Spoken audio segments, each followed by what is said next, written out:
What's up guys and welcome to a new video.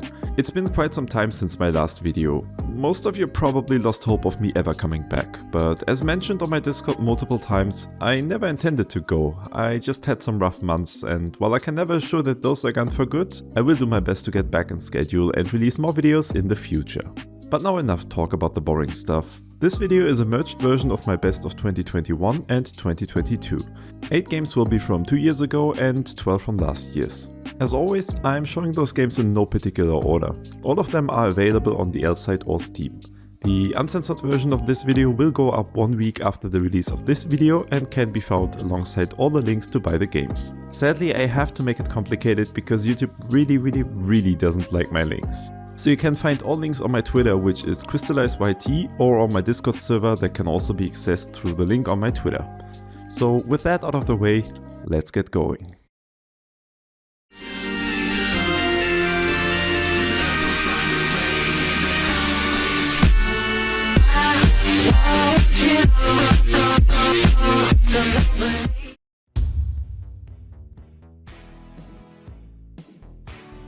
Featuring the Dragon Ball Age games by Yamamoto has been a yearly tradition for my channel, so it comes with no surprise that Karma Paradise made it on here as well.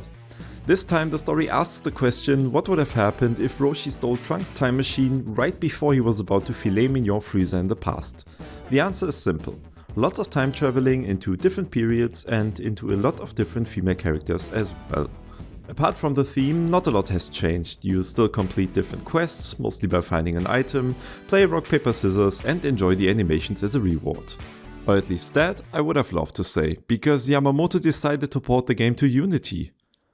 Horribly. Assets are way too big, camera f***ed you over several times. Oh, and you can actually go right here, but not here. How would you know that? You can't. Also, what the hell is going on with some of those quests? Vegeta lost his bandana where? Oh, on a different planet 13 years into the future? Sure dude. Do you think tournament arcs in anime are bad? Watch this game giving you several fights in a row where you learn all of the enemy's hands by heart or start from the beginning. That's by the way not subjective. The dev even links to his Patreon with all combinations so you don't have to bang your head against the same enemy over and over again. So now you might ask, why is it even on this list then? Well, first of all, it's Dragon Ball, and I know everyone loves it. And second, it has by far the best animated CG you can find of this franchise. And while the writing would be considered horrible for most games, it somehow has a lot of charm and still left me with quite some joy after finishing it. But seriously, Yamamoto, one more fuck up and I really have to consider featuring your next game.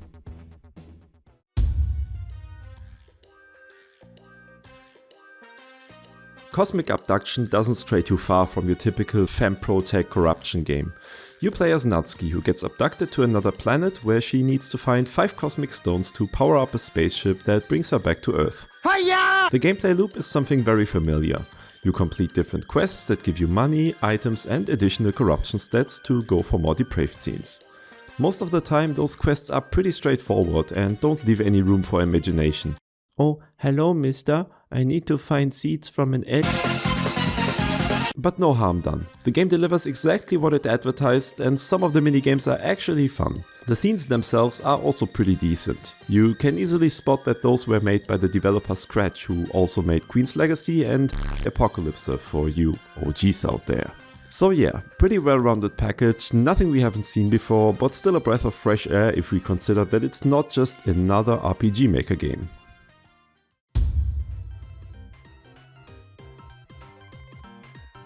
If you asked me at the start of 2021 what game I was most excited for, my answer would have been Dona Dona Let's Do Bad Things Together. And for good reason. This game looks like the illegitimate child of Atlus and Allosoft, and that alone was reason for me to pick it up immediately after the English release. The game is a visual novel that tells you the story of an underground resistance group going up against a big company that is responsible for the deaths of many citizens, including the main character's parents. Additionally, there's also the gameplay portion that focuses on the methods on how to overthrow them the best. So you and your companions explore and fight your way through different levels in a turn-based manner. Here, similar to the Darkest Dungeon series, the positioning of your characters play a big role for your attack and defense, and when adding victims to the enemy pool, it gets even more tactical since they can only be saved by getting punched into oblivion as the last remaining on the field. Those victims then appear in your garage and can then be, as for all traumatized women, forced into... Yeah, I'm not even making this up. And yeah, this is the second part of the gameplay, managing your girls and letting them compete against other brothels. Keeping the girls' stats in check and making them better is pretty satisfying for the most part, if it wasn't for the contraception stat that basically makes all girls throw away products after 2 to 3 days, since the only way to keep that up are the randomly generated shop items that maybe come up once in 10 days. Looking back, I think this was my biggest issue and the reason why I've yet to play through the whole 50 hours plus experience. But other than that, I have no room to complain, especially because everything looks so fucking amazing. The battle animation's impacts really make you feel like you're playing Smash Bros. The art style in general is such eye candy and the actual CG just tops it all off with the biggest and sweetest strawberry you've ever eaten. So if the length and the throwaway girls are no issue to you, you're trash. Just go for it, you'll have no regrets.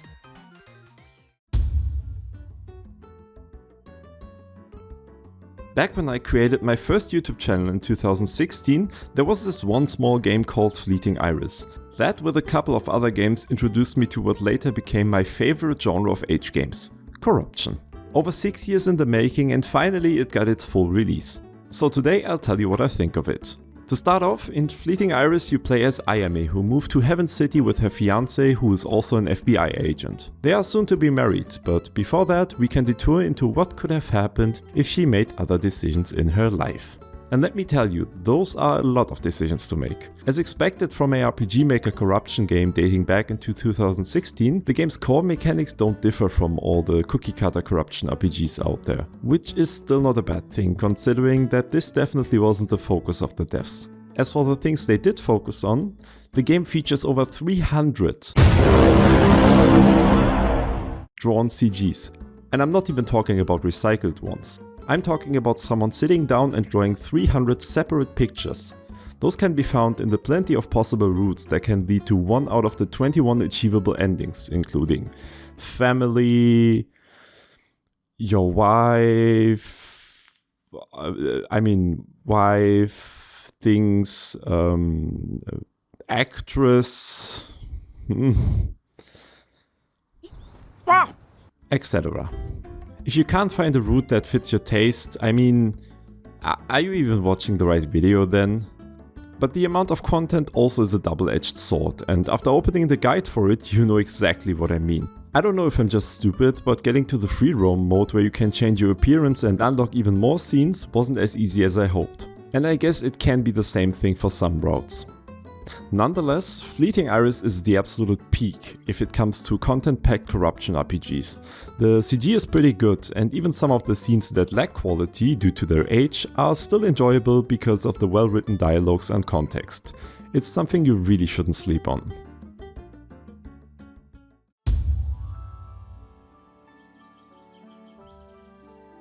Wanderlust caught me completely by surprise. At first I thought it was just another Unity cash grab. They didn't even bother to put a walking animation on her. But then I saw this.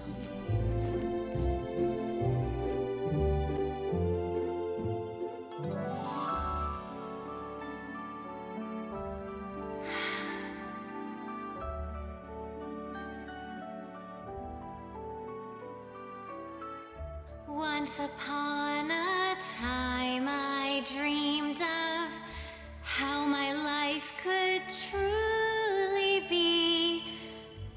Living out these plans I've made.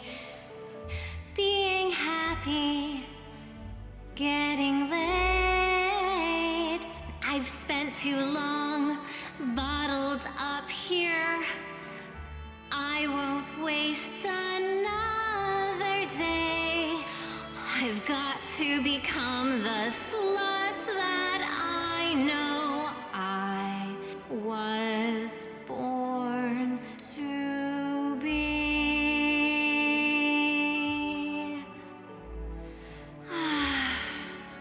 So let's talk about it properly.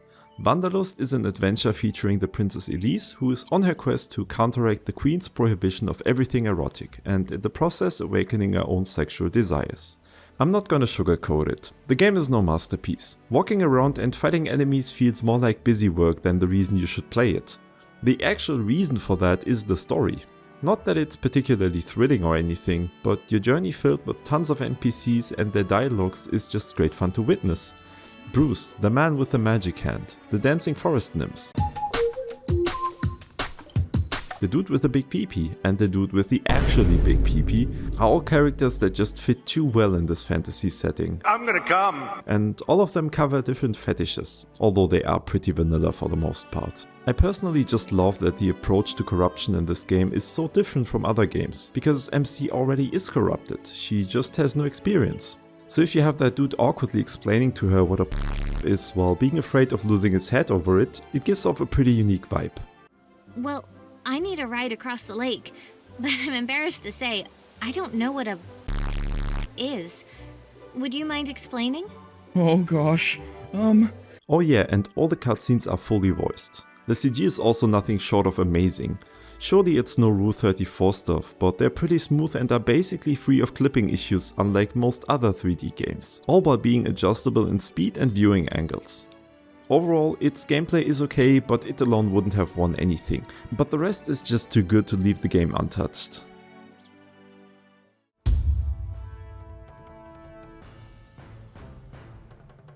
The Fairy Tale of Holy Knight Rika, Two Winged Sisters, a title I will only say once in this video, is an action-adventure game about Rika and her sister. The story is quite simple. Rika goes into the woods, finds an elf, goes back into the village that now has been burnt down, gets killed and resurrected, now strong enough to fight the bad guys that kidnapped her sister in the meantime. So you side-scroll through around 25 levels and kill everything that stands in your way. Usually I set the bar for those kinds of games pretty low, but Holy Knight Rika does an outstanding job in that regard. Hits feel impactful, movement speed is well adjusted and the controls are quite responsive. The battles aren't really that deep, but all of the unlockable abilities keep them relatively interesting. Enemies also have some variety, but the most interesting part are definitely the boss battles. They actually require you to block and dodge instead of mashing one button. Sometimes they even need a specific strategy to damage them. Well, or you can just die. And the narration is what made it stand out even more. The fully voiced cutscenes in between each level make you really feel like you're actually following a story and not just reading it. Surely, if even the cutscenes are animated, the CG is as well. And there I can't complain at all. Facial animations, camera angles and even the armor you equip throughout the game will be on display. If there's one negative to mention, it's the sometimes Riona-like scenes. Hip pulverizing insertion might not be to everyone's liking, but in between those scenes there are also a lot of tamer ones. And that's all for the negatives, so go check it out!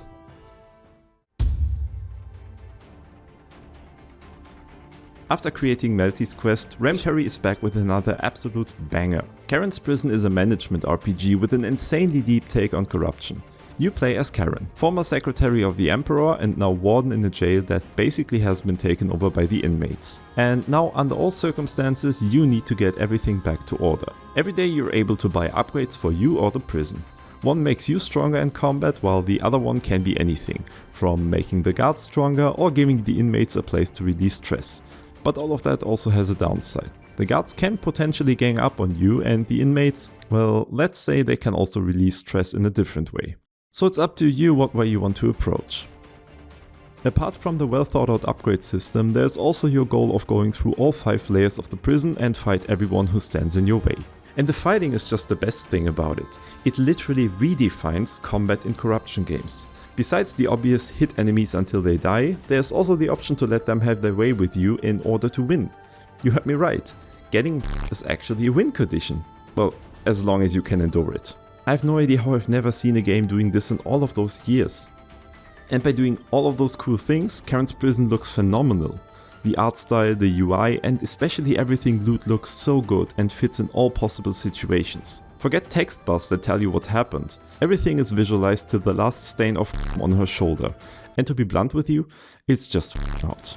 I knew for every recording session I needed to plan around 5 more minutes in, if you know what I mean. If there's one game I can recommend on this list without hesitation, it's definitely Karen's Prison. I mean, even Gaben approved of it. What could you possibly want more?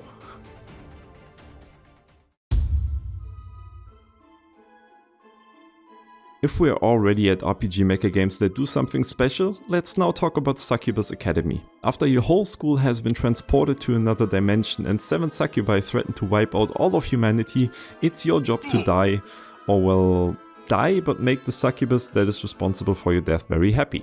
You play as 7 different students making your way through 7 different levels that all lead to your demise. But as mentioned, if you do it right, you will at least save the rest of humanity and die happily.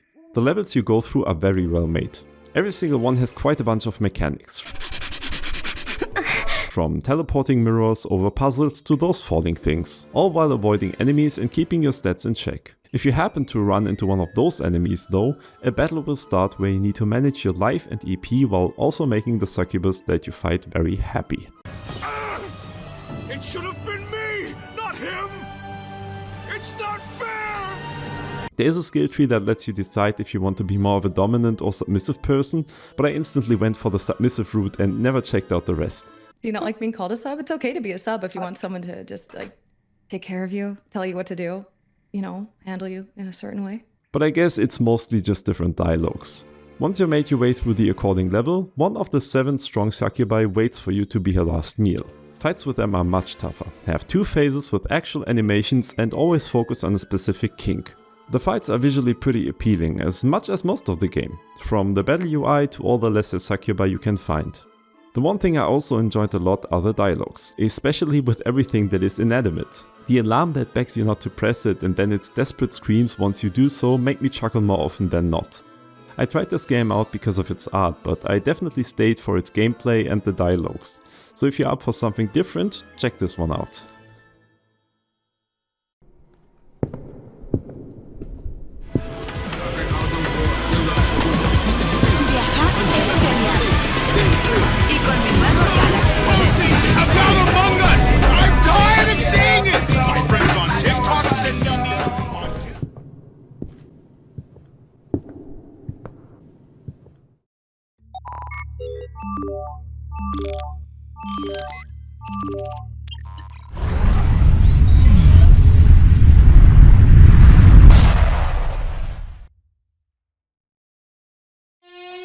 某一晚，全球女性的基因出现了变异，她们四肢与躯干的肌肉变得异常发达，然而胸部仍然很柔软。她们将以往被社会压迫的怨气毫无保留地释放出来，她们压倒性的力量使男性毫无还手之力，成为人类社会食物链的最顶端。然而，世上仍然有一群不肯屈服的男性，正蛰伏于深山秘密炼谷。他们创立了名为南斗性拳的学派，期望有朝一日将失去平衡的世界拨乱反正。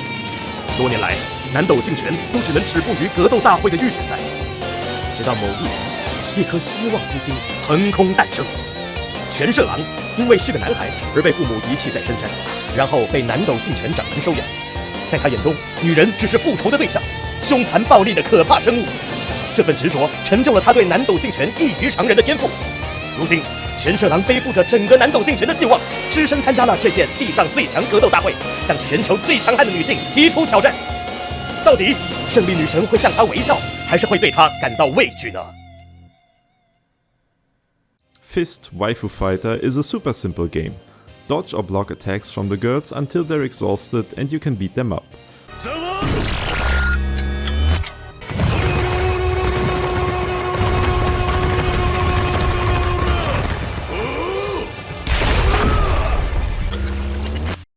Once their life is gone, you need to pick on the dialogue option to make them drop their defenses and, as already mentioned, punch them into oblivion.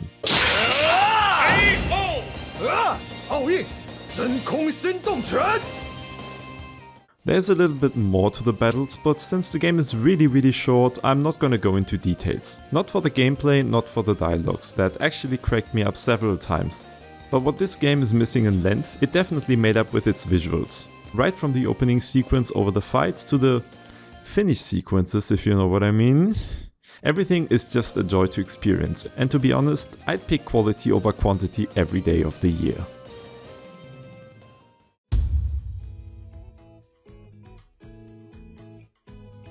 Krys and the City of Pleasure is the corruption game of 2022.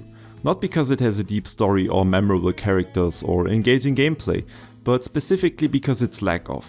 You play as Krys, who has to deal with the problems related to magic in this town, which means defeating 4 to 6 enemies in a bare-bones battle system until she can free roam and work on the actual goal of the game, turning this phase into this. 99% of the developers' effort went into the H scenes and designing the 6 different clothing options that all have 3 separate versions, which makes 18 different outfits in total, all utilized in different situations depending on your corruption stat. There are the typical corruption game jobs like waitress or dancer, but we also have the theater and Shark Tank. Hi, my name's Lindsay Lorraine and I'm from Parker, Colorado. I am the founder of Easy Peasy. I'm out. Besides Krys' scenes, there are also 2 other characters, somewhat of a lowly and a dark blue elf, whose scenes can be viewed from the past. But whoever you'd like to watch while doing the deed, you can't go wrong with any, simply because the art style is just lovely. The only thing I should mention is that the later scenes will go into the Black Lilith territory with a little bit of exaggerated features. But if you're not afraid of those features, you should really check it out. It doesn't have the best of translations, but it's definitely enough to easily understand what's going on. Oh, and the soundtrack goes way harder than it has any right to.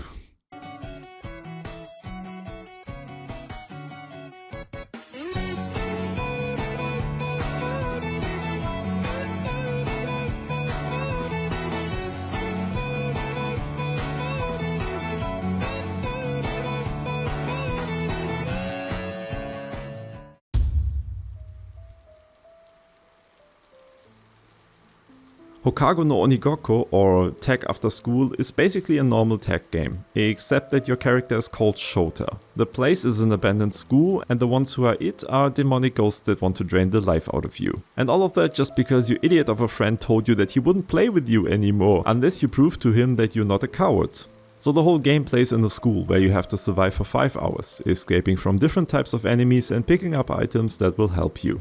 The enemy variety is pretty good. All of them have their special abilities and ways to deal with them. From some you can just hide in a closet or a toilet, some play Squid Game with you,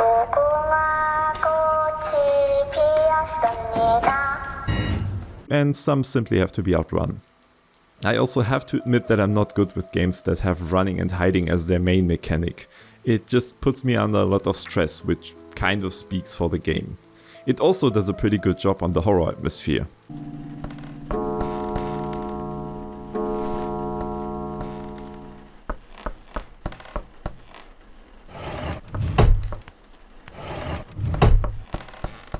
What are you doing?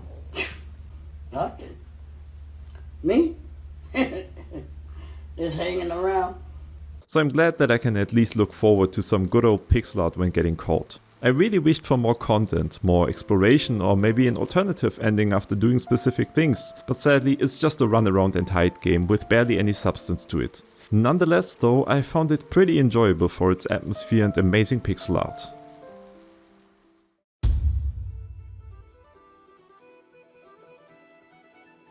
A franchise that really took off in 2022 was Vampire Survivor, so it's just natural that for such a simple concept there has to be an equivalent for it, and that is Daisenka. Well, there's also Universe Treasure, but I didn't really like it. While Daisenka was definitely inspired by Vampire Survivors with its hordes of enemies and weapon upgrades that fill the whole screen with AoE damage, I'm fucking invincible!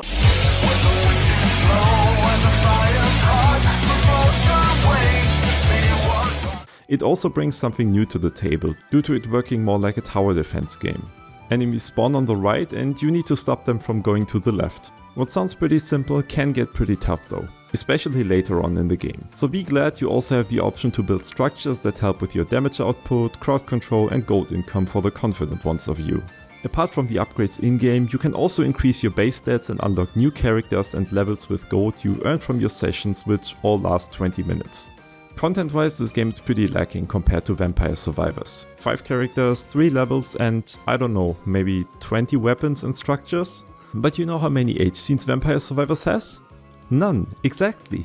Daisenka is 10 H-scenes in the lead. Wait, only 10? Yeah, sadly, only 1 animation at 1 scene per character. Although I gotta admit that the total of 5 animations did a lot for me, because they're just really good, and paired with a really decent gameplay loop. I can see a lot of you enjoying it, especially if you've never touched Vampire Survivor, because I gotta admit that I rewrote this part less favorable after putting over 30 hours into the original.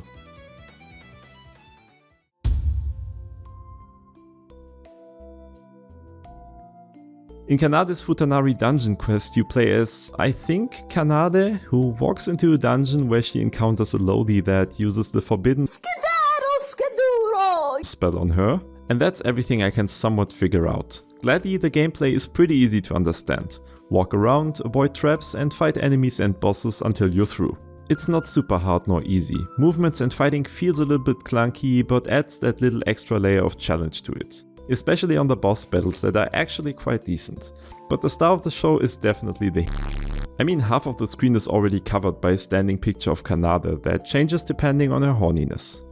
The full screen pixel art animations when an enemy or a trap touches you is quality-wise one of the best you can find. For me personally though, there are more interesting scenes than the screen covered in oversized female body parts, but credit where it's due. Also, there are some normal scenes as well. To me, this game does an above average job on the gameplay part and rounds it up with extremely well made scenes that stray from what you'd usually see.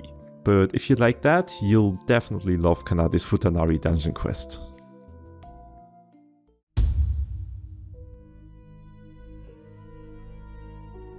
Last year it was Alien Quest Eve, this year it's Zetria. I seem to be unable to escape from anything that remotely reminds me of Metroid. Here you play as Solana, a battle unit that has been sent out to clean up a contained space station and in the meantime gather some valuable info on the inhabitants. You have basic jump and run mechanics, an arsenal of exactly 2 weapons, and a melee attack. But instead of simply throwing enemies at you and telling you to kill them, the game is about finding the missing crewmates and bringing them back to the evacuation zone, which adds a nice puzzle system to the already well-made gameplay. Monsters have to be shot, crewmates have to be found, and switches have to be, well, switched. The puzzles never get to a difficulty that would block your progress. Switches are usually good for one-time use without much thought, but what worked surprisingly well is the orientation. My first thought was always, wow, this is so big, how am I supposed to know what to do? But after dying to a bullshit 3 stack of enemies and getting sent back to the beginning of the level, because there are no checkpoints by the way, I usually breeze through the whole thing without any more issues. In each of the 9 levels you can also find data cores that will unlock more fun stuff in your hub area. After all of those games, I can really say that 2022 is an amazing year for pixel art lovers, and Zetria definitely is one of the reasons for it. So yeah, this is another one for those pixel art lovers. Like myself.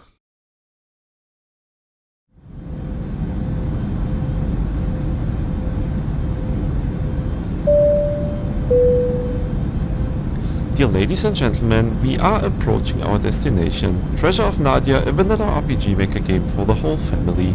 Please put on your seatbelts, we're about to land.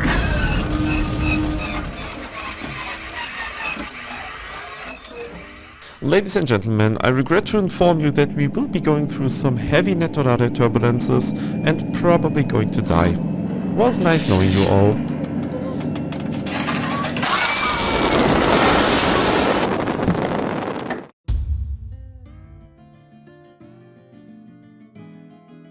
Spirit Squeezing Devil's 5-day-long denial game is one of those games that I would usually dismiss on sight, but in that case it's good that I didn't. Not because of that heavy theme everyone likes to shit on, but because of its unique way to engage with you, the player.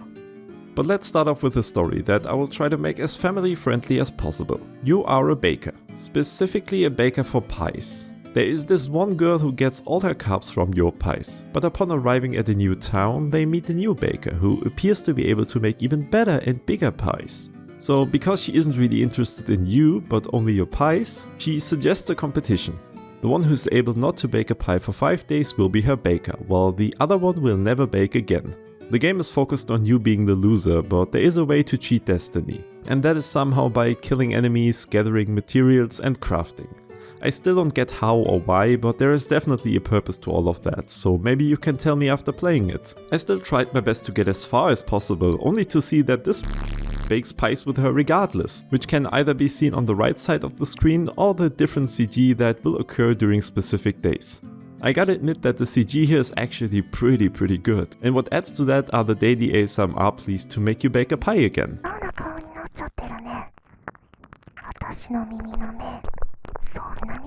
強かった？好きなら最後まで頑張って。 I can't say that they did anything for me because I just, don't understand Japanese. But it's still an interesting mechanic. Regarding the way to interact with the player, during those ASMR sessions that can last up to 15 minutes without skip option, you have an additional button to press in case you accidentally bake the pie. Like in real life. Fuck. No, for fuck's sake, not again! Which then has the in-game story progress accordingly. I personally love those kinds of things, even if it feels like they could have done a lot more with it. But maybe other devs adapt and produce something even better than that. For now, it's a great but unpolished idea in a game that is decent to non-fans and a must-play for fans of the genre.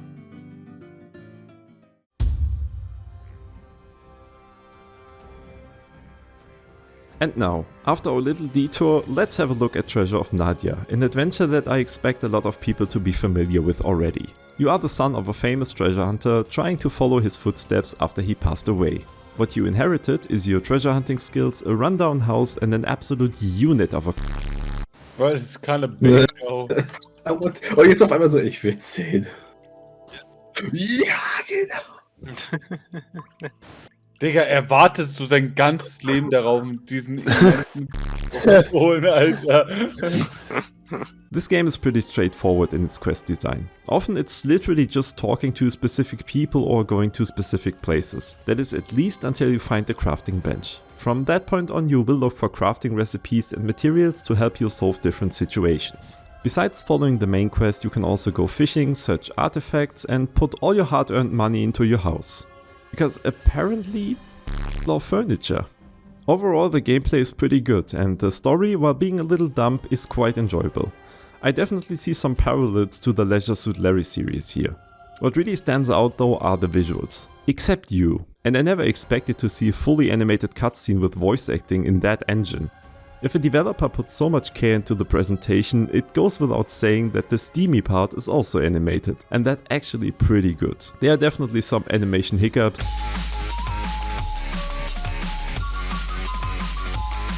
but in general, it's better than 95% of the competitors. Also, there is so much content.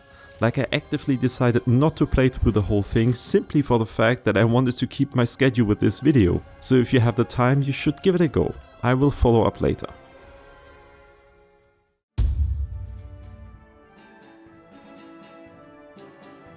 I don't need a lot of words to describe Vignetta's adventure. You play as the robot girl Vignetta, who casually bought an island and starts a vacation on it. Vacation in the sense that she walks around and kills innocent animals with her steadily increasing arsenal of weapons that range from snipers to lightsabers. The normal enemies are barely a challenge and never pose a real threat. The bosses though are actually really fun to fight, and if you don't know what you have to do, will punish you with a pixel art animation that, to me, is exactly at the edge of being detailed enough to be enjoyable. Some animations tip over the edge and some just stop right before it. But at least there is still a beautiful portrait of Vignetta that shows the state of her clothes and her mind. If you like that type of gameplay, it's really something you should check out. And now let me talk about the unnecessary things that I feel are worth mentioning. I love that you can actually see her clothing state in the pixel art model, and aren't those cute slimes? No, look at him riding a Roomba. Or what about the enemies that become your friends over the course of the game? There has been so much work put into such small things that you just have to like it. It's like the developer really has a thing for cute things. And yeah, she probably does. I don't want to sound like, woman developer. But when she posted pictures of her cleavage as apology for the game's delay, I looked respectfully.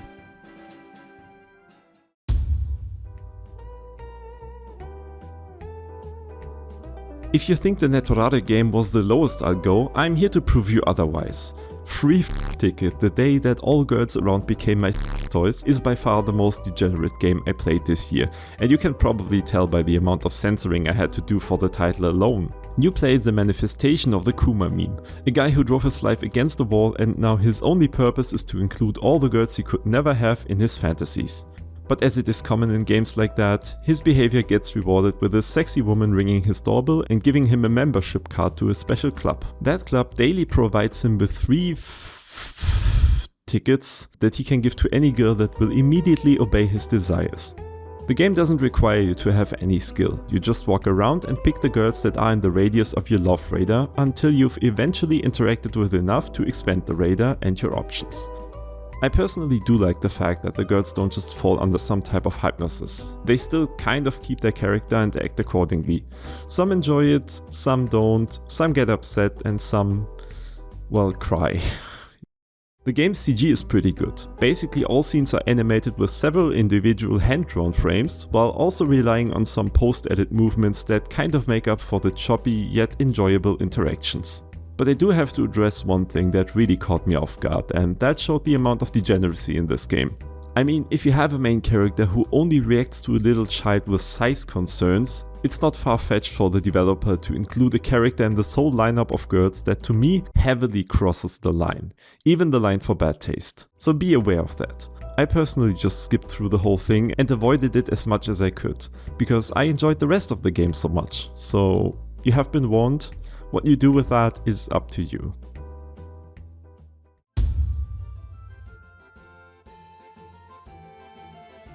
To make sure that Kagura Games is also part of this list, I had to include Chevalier History, an action RPG where you hop into the role of Jan, the bodyguard of the princess. But then the RPG Maker story happens. Bosses appear, kidnap the princess, the holy artifact reenacts Dragon Ball, and you're left with no power. 4 levels to explore and the 5th to rescue the princess. The game is also part of the wave of RPGs who include basic ARPG mechanics into their fights, and as with most of them, it's neither really good nor bad, but it definitely feels better than turn-based random encounters. Especially the bosses do have cool mechanics, but regularly you'll feel like it's just easier to abuse the hitboxes of your sword. What sets Chevalier History apart from all the other RPGs I played is a well thought out interaction system. Simply talking to people just doesn't cut it. You can either inquire, which is basically just talking, negotiate to trade something, seduce, which should be obvious, or steal, which gets you the same items as negotiate, just without the negotiation part obviously. Because of all the different possibilities, you kind of feel like it's worth talking to every single character, simply because of all the key items, story bits and age scenes you can unlock through them. The game actually has a massive repertoire of different scenes that are split up in character portrait images, usually accompanied with a moving close-up of the important things, or full screen CG that are a lot more detailed and look pretty damn good. You can have some customization in form of markers, brandings and tattoos if you like that kind of stuff. Overall, it's just a really solid game that has the edge over a lot of other games that feature similar mechanics, and thus a deserved place in this list. Alright, I couldn't really decide what to put on the last place, so this is more of an honorable mentions of games I also enjoyed that didn't make it into this list, for different reasons. I'm going to quote the chat who actually made an IMDb entry for that. Sisters getting involved in a wacky adventure filled with wholesome fun such as helping the elderly, playing with dogs and babysitting kids. Wholesome game with heartfelt dialogue. I personally enjoyed it a lot, but I also have to admit that I missed it in 2020 when it was originally released. A game developed by Sierra Lee that puts an amazing twist on the tale of the Red Riding Hood. Interesting story, engaging RPG mechanics and stunning CG. If you're looking for an amazing RPG and can deal with a little bit of grinding and using your brain, this is the perfect match, but simply due to the low frequency of age scenes, it pleases more on the level of a safe for work game. I mean, it's more of Jerry's Arena. 2 new girls you need to train for the Colosseum, more dialogue, even better CG, and a battle system that gives you ways more freedom in comparison to the first one. You can't really go wrong with that. And the 2 elephants I need to talk about. Under the Witch or Hero's Journey will get a dedicated video that I already started, so I don't want to talk more about it here, but just letting you know that if you want to play a good game, then this is good, okay? It's really good. And House Party that went out of early access last year, and I gotta be honest with you, I don't like it. Dialogues can be quite funny, but the whole game is just not designed to be primarily an age game, so in case you weren't aware of that, now you know, and now you also know why I won't feature it anywhere.